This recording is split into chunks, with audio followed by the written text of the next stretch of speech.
Today we're going to talk about how to use metallic watercolors to create calligraphy. First, get some clean water and use a blunt syringe or a spoon to moisten your watercolor pan. Wait 30 seconds or so, then use a size 2 or 3 paintbrush to incorporate the water and the pigment. Once you've stirred your watercolor to about the consistency of heavy cream, you'll use your paintbrush to apply the watercolor to the back of your nib. If there appears to be excess pigment, you can just give the nib a quick shake over your watercolor pan and then start writing.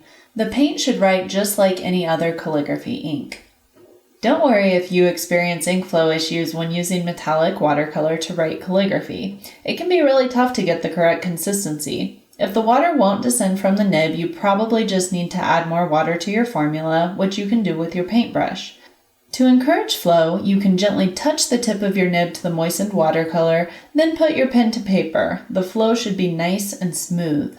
It's important to consistently clean your nib as you write because the mica particles tend to cling to the nib as water evaporates off. Just swish your nib around in art water, dry it with a non-fibrous cloth, and keep going. I hope that this video encourages you to give writing with metallic watercolors a try. Thanks so much for watching and happy writing!